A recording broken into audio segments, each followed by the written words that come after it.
विपक्ष के नेता को यहाँ पर एक विधायक जो चुन करके आया हो, आपकी तरह ही चुन करके आया, उसको याचक कहना इस सामान्य सदन में मुझे लगता है कि ये बहुत दुखद है। ये नहीं कहना चाहिए और ये कार्यवाही से भी हटना चाहिए।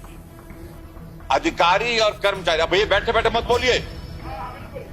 आपको ये ना, ये अध्यक्ष महोदय, ये तो गलत बात है। ये तो ये तरीका है। No interruption please, no interruption please, no interruption. ये कोई बोलेंगे? नो इंटरप्शन प्लीज, बोलने के लिए नो इंटरप्शन प्लीज, नो। जब आपको अनुमति नहीं तो आप क्यों बोल रहे हैं? No interruption please, please, please. आपको बोलना ही है क्या? Please, no interruption please, nothing is going on the please come, please, please, ये please, please, please. I have said already said no interruption, no interruption please, please। ऐसे थोड़ी है। Order। हमारी आज तो आप दिल्ली से आए। हाँ, दिल्ली से आए। रिलैक्स्ड हैं। दिल्ली से आने के बाद शिमला पहुंच गया हूँ मैं। अध्यक्ष महोदय, You should be relaxed। I am relaxed, Sir, please। Fully relaxed. Please, please। अध्यक्ष महोदय,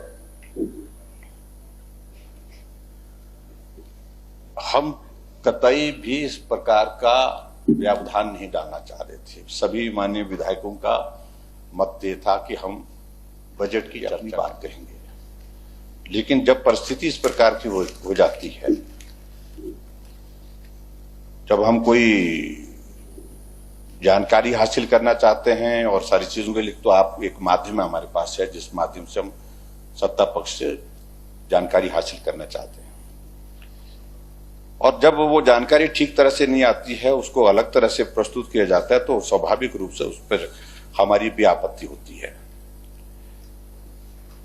यहां विषय जनमंच पर था। हमारा कहना उसमें यह है कि देखिए, सरकारें बदलती रहेंगी, लेकिन समस्या का समाधान हर चीज को बंद करके नहीं है। जनमंच के लिए जो प्रश्न लगा था, जनमंच का प्रश्न लगा, तो उस प्रश्न के उत्तर में आपके बीच आपके यहां पर जो एक नंबर आया, देखिए कि लगभग 43,821 जो है, जो शिकायतों का समाधान हुआ। It's not a small number, it's a big number, Himachal जैसे छोटे प्रदेश के लिए। और इस योजना का मूल मकसद यही था कि गांव के आदमी को शहर में आकर के दफ्तरों के चक्कर में काटने पड़े, वहीं गांव में जाकर के मंत्री भी जाए, मंत्री भी जाने के साथ अधिकारी भी जाए, वहीं पर समस्या का समाधान करे। और ये आंकड़ा बोल रहा है कि समस्याओं का समाधान काफी हद तक हुआ है।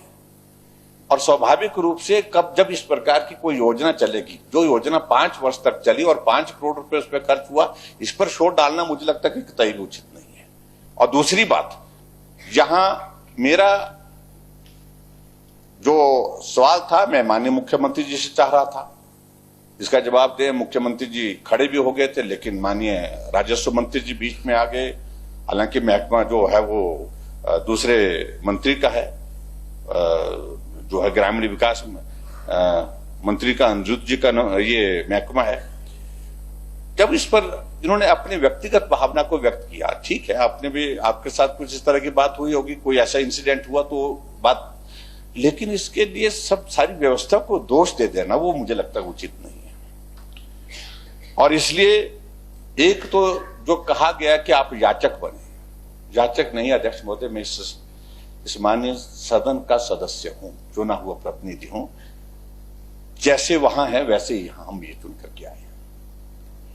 एक जनप्रतिनिधि होने के नाते और विपक्ष के नेता होने के नाते मेरा ये दायित्व बनता है, कोई गलत काम हमको दिख रहा है जो जनहित में नहीं है, उसको रोकने का प्रयत्न करना चाहिए। अगर सरकार के तय कर लिया है कि हमने नहीं रुकना है, हमने इसको बंद करना है, वो एक अलग बात है। उसका लाभ नुकसान सरकार अपने आप आंके, उस बात को मुझे नहीं कुछ कहना है। लेकिन इस प्रकार से विपक्ष के नेता को यहां पर एक विधायक जो चुन करके आया हो, आपकी तरह ही चुन करके आया, उसको याचक कहना इस सामान्य सदन में मुझे लगता है कि ये बहुत दुखद है। ये नहीं कहना चाहिए और ये कार्यवाही से भी हटना चाहिए। और दूसरा अध्यक्ष महोदय, माननीय मुख्यमंत्री जी ने कहा कि प्रश्नकाल के समाप्त होने के बाद भी आप बोलते रहे। प्रश्नकाल से मेरा प्रश्नकाल समाप्त हो गया, तो आपने कह दिया समाप्त था। मेरा भाव उसमें भी किसी बात को लेकर के अगर आपसे मैं अनुमति लेकर के उठ करके अपनी बात कह रहा हूं, उसको समझने की कोशिश कर रही है, हर बात को लेकर के हम इस प्रकार से रहेंगे तो मुझे लगता है तब बहुत मुश्किल होगा। अध्यक्ष महोदय, मैं यही निवेदन करना चाह रहा हूं माननीय मुख्यमंत्री जी से कि इस योजना को बंद करना उचित नहीं है। आप इस पर पुनः विचार करें, क्योंकि ग्रामीण क्षेत्रों के लोगों के मौके पर समस्याओं के समाधान होना ये हमारी भी प्राथमिकता रही है और मुझे लगता है शायद आपकी भी प्राथमिकता है।